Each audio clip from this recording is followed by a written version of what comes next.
You're listening to the Business Mike podcast. Amazing interviews with entrepreneurs and industry thought leaders. Hello and welcome to another episode of the Business Mike podcast. And joining me today is Jill. Jill, would you let the listeners and viewers know a little bit about yourself and what you do? Sure. I'm Jill Raff, EX to CX advisor. I'm a consultant and a columnist. And everything I do, everything I talk about, I write about, I'm passionate about employee experience to customer experience. I believe strongly that employee experience will lead to customer experience, good or bad. Right. And how did you end up in the field of customer experience and employee experience? Is it something you've done throughout, or did one thing lead to another?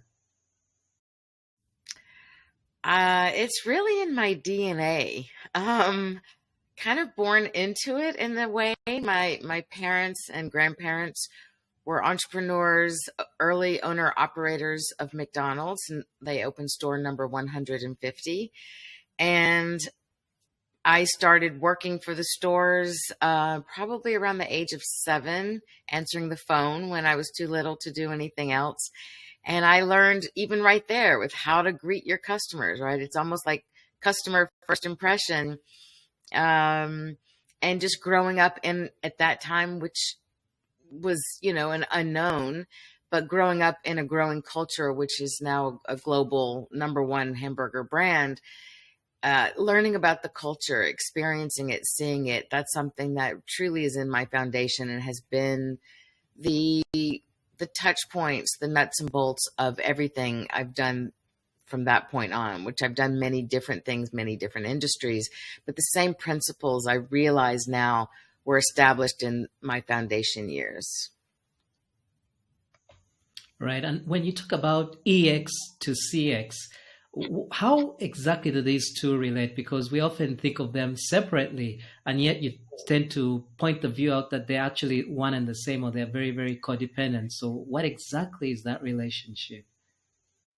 Yes, so they're not the same, but they are codependent. They are intrinsically connected. They are inseparable. When you have external customers, they're coming to buy a service or product. Who delivers that service or product? Employees. So how the employees interact with the end customer will influence your customer experience, hands down. There's absolutely no way to separate it. So my belief is that employee experience must come first. And that's why my trademark is EX and the number 2 CX. And, to me, that's basically in a nutshell, it's really why I focus on the EX first in order to achieve the outcome desired for your CX, for your customer experience. Right. And when it comes to customer experience, we normally hear about the customer journey, making sure that at each and every touch point, the customer is getting a good experience. But you don't often hear about that for the employee. And I guess that's where their experience drops. So why is it that we don't hear a lot about their journey and each and every touch point that they have with the organization and the customers? That's an excellent question. I'm trying to change that, right? So we have to ask the leadership, the owners, the leadership, the management, why is that not happening? Those are the conversations that have to be had. Those are the support, the education, the training around that has to happen first. And it has to happen from the very start, even from the interview process, even from actually recruiting. In recruitment, you have to convey what your company is about. So backing up even really before we involve the employees, we need to think about the company culture. What is the company culture? Well, it's the established values, the vision, the mission, why the company exists, who is a part of that family, and who do they serve, right? There's so many elements, there's so many details. And so the first thing that I do when I work with companies is to really look at, especially now post-pandemic, to say, have you reassessed what your company core values are about and your mission and your vision? And does that incorporate your employee experience? Most probably do not. So right in the beginning, I'm like, okay, let's look at either establishing new ones. Most companies hopefully have done that, depending on the size, right, and the experience level. And if not, let's create new ones. And if you have, then let's reassess them.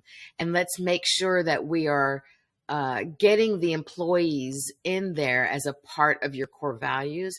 And then everything that you do then on has to be in alignment with that. And that starts with even making sure that a recruiter knows what those are, that the recruiter understands your company's culture, and that means it incorporates your people. Your people are your culture. Your people are your front-facing voice, your brand to anyone they touch, whether it's an end customer coming in to buy a product, to eat a meal, to make a phone call on for something online.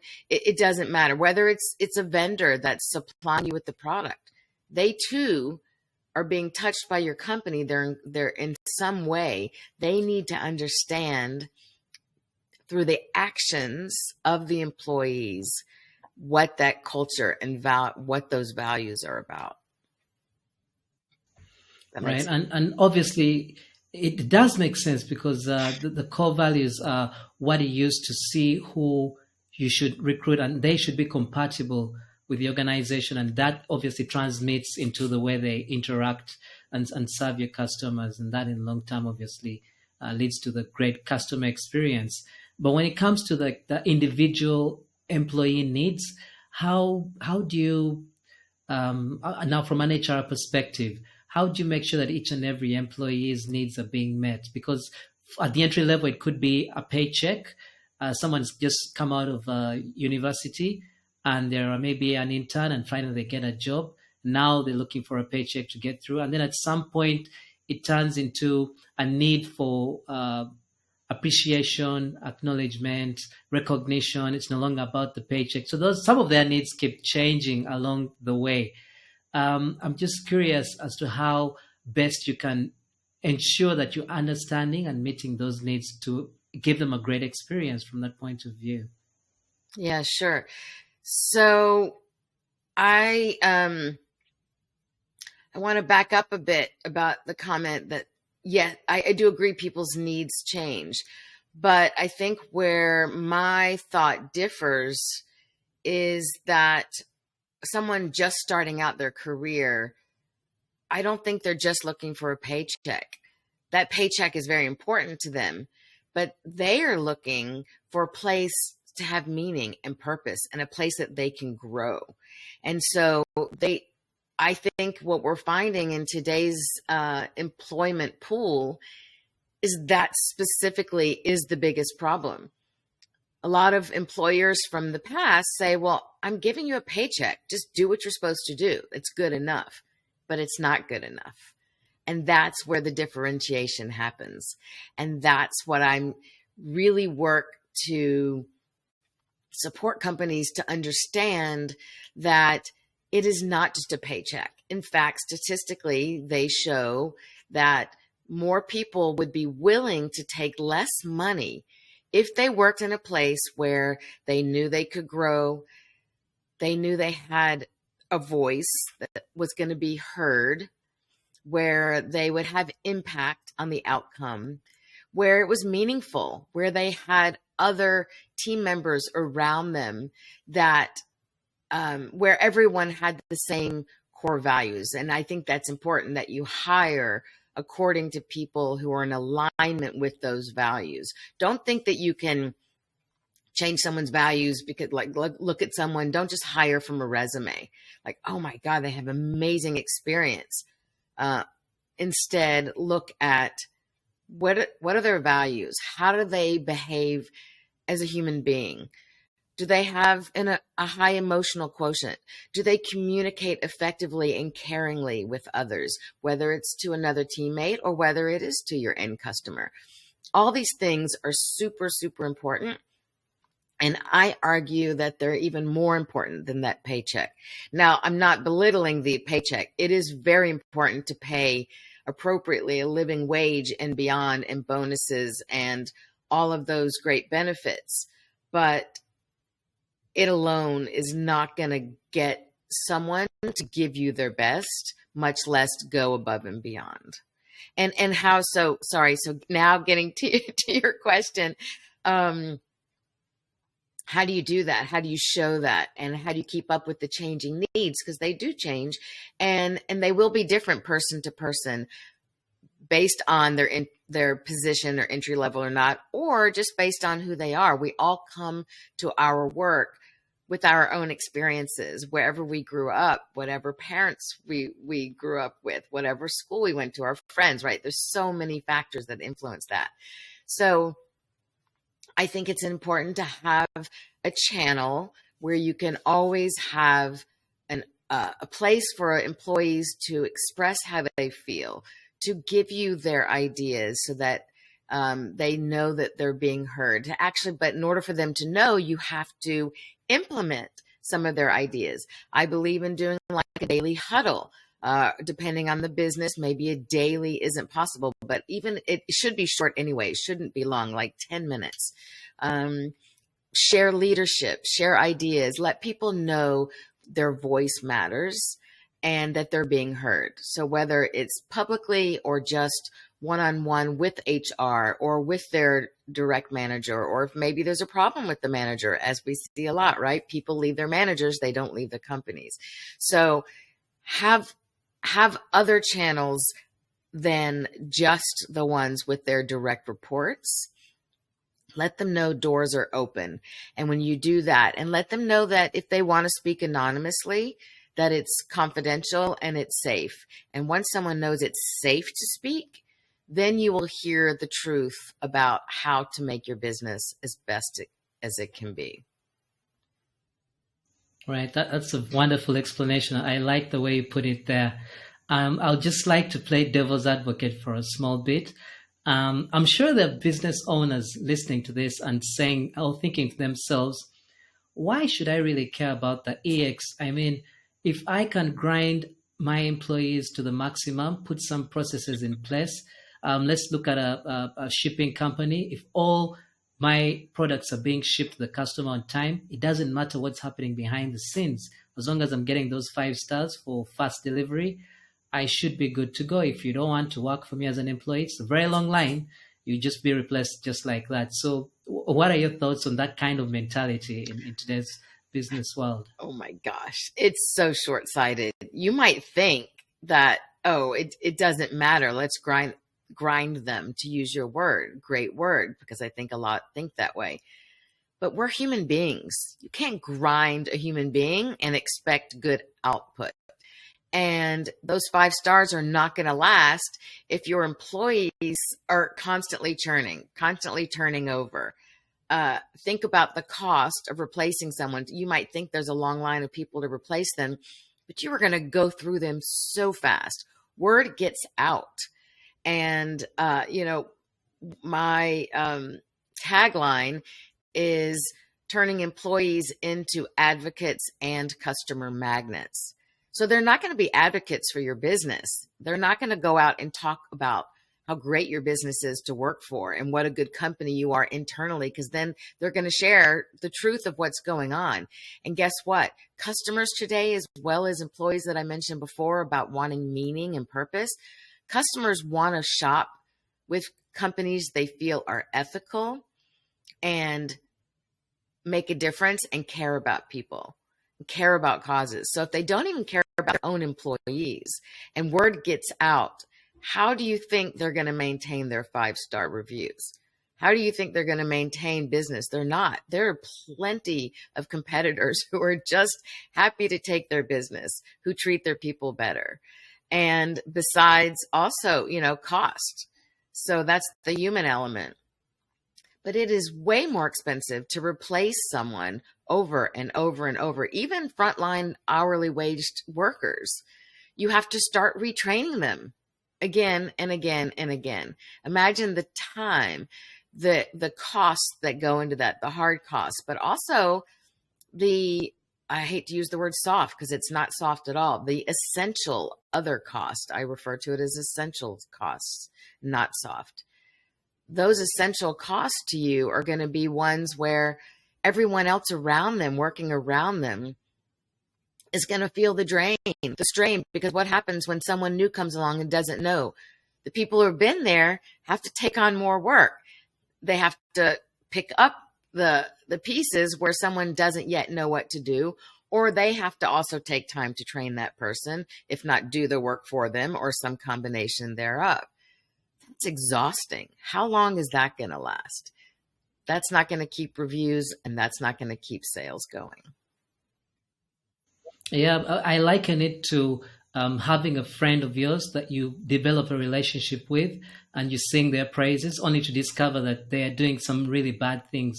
And because of how much trust you've put in them and how often you stick your neck out to vouch for them, eventually you just cut that relationship. There's just no way to work, regardless of how good they are to you.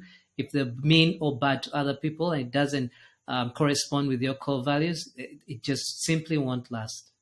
Well, I think that, I love that. And to me, I raised my kids that way, to say, when you're looking at someone who you've experienced is nasty or mean or hurtful to someone else, but they're nice to you, just recognize that that is the character of that person. That is what they are capable of. And whether it's coming to you at this point in time or not is irrelevant, because the fact that the person is capable of that, that's a part of their character, shows that when they get mad at you, guess what? The same actions, the same behavior is going to be coming to you. So I think we look at the core, the ethics, the values, the morals of someone based on how they treat others, based on how they behave when no one's looking. And ultimately, that's going to tell you the kind of person they are. That's going to tell you how they're going to interact at work with fellow teammates, as well as when they're engaging with their customers. Even if they've had a bad day or something's going on, and maybe there's nobody around that sees them, but can you trust that I have a process called the E3+1 recipe, which I'll tell you about in a minute if you're interested. But I think if you've followed this process well and you're bringing them on board, then you don't have to worry. You can trust that whatever they're going to do is in alignment with your culture and your values, and that they're going to be behaving and treating your customers, giving them great customer experience according to your brand promise. Right. You've done this for quite a while now. I'm sure sometimes you challenge yourself in terms of, I used to think this way, and now I'm often changing my mind. Experiences that you have. So I'm just wondering what the biggest lesson is that you've learned over the course of your CX journey, EX to CX journey so far. What's the biggest lesson you've learned? I don't want this to sound cocky, but I haven't changed my mind. I guess the transition happened. Really, someone else saw it. So someone who's very involved and very big in the CX world, he and I connected during the COVID times, and he was looking at my work. We were talking about doing a collaboration, and he recognized in my work, sometimes we're all so close to our own work that we can't see it, right, as well as someone else. And he's like, Jill, yes, you're CX, but your focus is EX. Like, where you come from, your training, he was looking at some, I have a hybrid course and it's coaching and online videos and resources and content and work action guides that people work through. And so he was looking at some of my content from that, and he's like, girl, you are the employee experience queen. Like nobody, and this was during the pandemic. He's like, nobody's talking about EX. Like that's your lane. And it was only from that actually that I realized. So my transition went from only thinking of it in terms of CX, but my transition went to recognizing that I am really about EX to CX. I play out with the number 2, I play off of like B2B and B2C. So that is my registered trademark. And so since that actually was pointed out to me and I recognized it, I've owned it 100% besides my trademark. But in everything that I do now, it's really focused on the employee experience in order to achieve the great customer experience. So yeah, I think that's probably the only kind of transition. Right. As we wind down the interview, I usually like to ask my guests to share a parting piece of advice, a word of wisdom to anyone that could be listening or watching this particular interview. So before I let you go, what would you like to say to the viewers and listeners in regards to EX and CX, or EX to CX? I would just say, just reiterate that you really have to think of employee experience, and you need to think of it first with your customers' needs and desires in mind in terms of that journey. But you can't ignore your employees and what they're bringing to the table, literally or figuratively.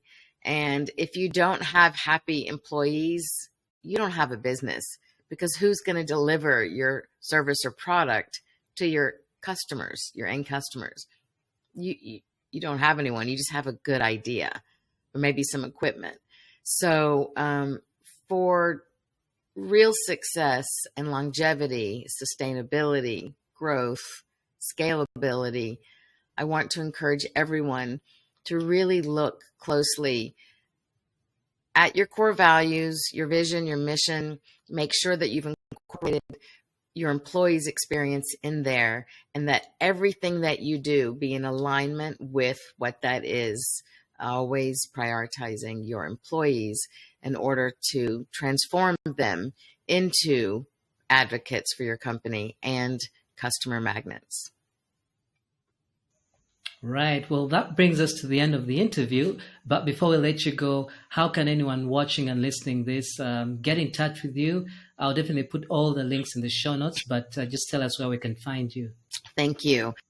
Yeah, you can find me. My website is my name, Jill Raff, and Raff is R, like, well, I use a McDonald's kind of analogy. R like Ronald, A like apple pie, and double F like French fry. So jillraff.com is my website. There's a contact there. You can reach out to me directly, jill@jillraff.com as well, jill@jillraff.com. So I'd be happy to speak to anyone about supporting them and really highlighting the employee experience in order to have a great customer experience. Well, thank you so much, Jill, for having us host you today on the Business Mind podcast. I've certainly learned quite a bit about EX to CX, more so from the EX bit. There are a few things you pointed out there that I hadn't factored in. I always thought I appreciated EX, but not as well as you've put it. So thank you for that. I'm sure all the people watching and listening have learned a lot as well. So thank you. We appreciate you, and I wish you the very best. It's my pleasure. Thank you so much for having me on. I enjoy speaking with you.